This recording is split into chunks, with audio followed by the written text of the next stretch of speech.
In this video, we're going to be looking at maximum and minimum in problem solving. So what we're doing is when they have worded questions or that they ask for a maximum or a minimum. So this could be find the maximum height or the minimum height of a projectile. If you've got a container and it's filling up with water, what's the maximum volume? What's the minimum volume? If you're running across something, or if you have to get something with the minimum time, how far do you run, etc., or what's the minimum distance you have to run. So there's lots of different ways you can talk about the maximum and the minimum in a variety of different questions. So what I'm going to do in these two videos is I'm going to go through some example questions. However, the method that I go through and the way you can approach these questions are very similar, and they're quite difficult questions if you haven't done them before. Once you do a few questions, you sort of start to get the hang of how to do it, and it all sort of comes down to maximum and minimum points. And with the maximum and minimum, you can differentiate and then equal to 0, and from that you can use a gradient or the first derivative test to make sure it is a minimum or a maximum, and from that you can solve the questions. So the first question is, find the maximum height of a plane that follows a path y equals t cubed minus t squared plus 36t plus 3, and then it has a domain where y equals 0 is the ground. So it's really important you look at all sort of factors of this question. So it has to find the maximum height, then it follows this path, and then there's this domain restriction. So it's really important that you look at this domain restriction.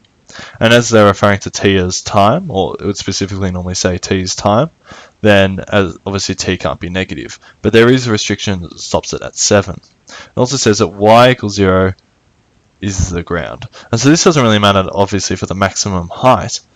However, it does matter with maximum height. You have to, if you know where y equals 0 is the ground, then you can work out what the height is.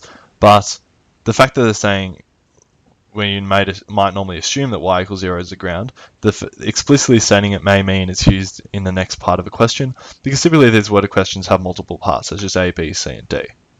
So if you want to find the maximum height of a plane that follows the path, so we don't know what the path looks like. So we know that it starts at t equals 0, and then we know it ends at t equals 7. But in between it could do all these different sort of things. However, we know that from this sort of equation, there's probably going to be some turning points inside this domain. So what are the key features we want to find? We want to find where it starts, we want to know where it ends, and we want to know, are there any turning points along the way?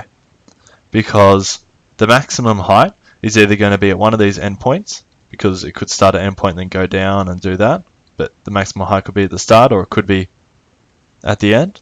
And if it's not at the start of the end, it's going to be at one of these turning points, a maximum point. So we need to work out what these stationary points work out, are they maximums or are they minimums? So we have the equation here, and I'll just grab that there. So we have this equation. The first thing is we want to differentiate it. So we want to go dy dx, and this is going to give us 3t squared minus 24t plus 36. So when should be dy dt, sorry. So when dy dt is equal to 0, then this is going to be a stationary point. So we can solve this. So we take 3 out and we get t squared minus 8t plus 12 is equal to 0. Therefore we're going to get t minus 6, t minus 2 is equal to 0. So t is equal to 6 and t is equal to 2 are the two stationary points. So we don't know if they're maximum or minimum yet. So what you can do is you can sub them into the original equation and just work out what the y values are. And then you can look at the maximum and minimum values. So what I mean by that is you can go, well, t is equal to 0. This is when y is equal to 3. T is equal to 7, because remember that was a domain. And then you can work out what y equals. So y is equal to 10. You can go, well, t equals 2. Then y is equal to something, t is equal to 6, and y is equal to 3, and f is equal to 35. And what you can go then is that this has to be the maximum height, because this is a turning point, and if it's not at the end points, it has to be at one of the turning points, if there are turning points. However, what we're going to do here, and normally the question may specifically say, show using the first derivative test, is that you have to find if these are maximum or minimum points first, and then you can do the question. So that's like a short way of doing it, especially if it's a multiple choice question, you can do it that way. However, until you've done a few questions, I'll just do it the typical way where you use a first derivative test. So we have here, and the question can ask specifically for the first derivative test. So we have 2, and then we also have it equal to 6. So we want to find a point which is less than that. So we can find the point t is equal to 0, t is equal to 2, t is equal to 3, and t is equal to, let's say, 8. Then what does dy dt equal at these certain points? So before we worked out that dy dt was equal to 3t squared minus 24t plus 36. So we have here, we have 3t squared minus 24t plus 36. Then we can sum in t equals 2 and we get 36. Then t equals 2 is 0. T equals 3 is negative 9, so you can just sub that in and work it out. T equals 6 is 0. What about t equals 8? So I'll just quickly go through the calculations here, because you can, if you're doing it by hand, there is a quick way to do it. So you go by 8 plus 36. So the first thing, before even calculating this, I realize I can take out a common factor of 4. So I take out 4 and I get 3 by 8 by 2 minus 24 by 2 plus 9. Now 3 by 8 by 2 gives me 48 minus 24 by 2 minus 48 plus 9. These cancel and I get 4 by 9, which is equal to 36. So I know that is equal to 36. So then what do I do then? Well, I have to graph this, and I think, well, that's positive, that's straight, that's negative, that's obviously 0, and that's positive again. So what this means is there's going to be a maximum turning point, and then it's going to go down to a minimum turning point.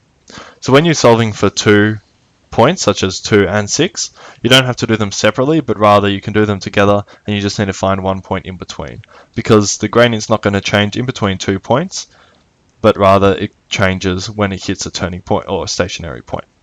So here you have 36, goes up to 0, goes down to negative 9, 0, and then goes back up to 36. So from this, we know that the maximum is going to either occur at t equals 2, t equals 0, or t is equal to 7, which was the endpoints. So for solving this, we can go t is equal to 2, we sub this back into the original equation. So not the derivative, but the original, so y is equal to t cubed minus 12t squared plus 36t plus 3. And we get y is equal to 35. Just checking the domains, so making sure that the domains aren't the same. When t equals 0, y equals 3. And then when t is equal to 7, y is equal to 10. So that means the maximum height occurs at t time is equal to 2, and then the maximum height is 35 units. So the question will probably have units, so you want to make sure at the end you have a worded question where you say that the maximum height is, let's say it's meters, is 35 meters, and this occurs or at time 2 hours or minutes, depending on what, or you can just say units if they don't give you units, but typically these worded questions would give a unit. So what about if the next part of the question said, does the plane ever crash into the ground? So if we have the plane here, so does it crash? Well, if it starts off at here when y is equal to 3, then it reaches a maximum point, so that's a gradient positive. So obviously it's not going to crash here because it keeps on increasing.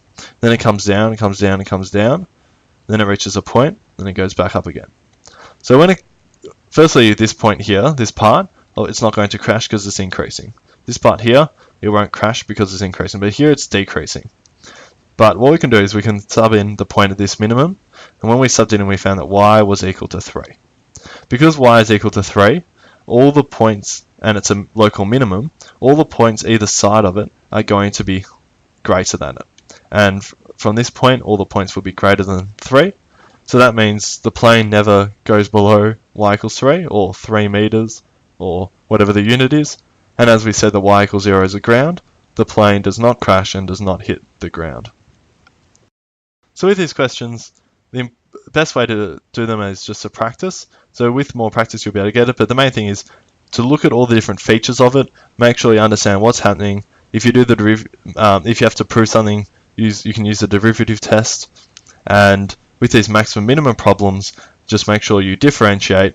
And when you're subbing in, make sure, are you subbing it back into dy dx, or like near the end, do you have to sub it back into the original equation?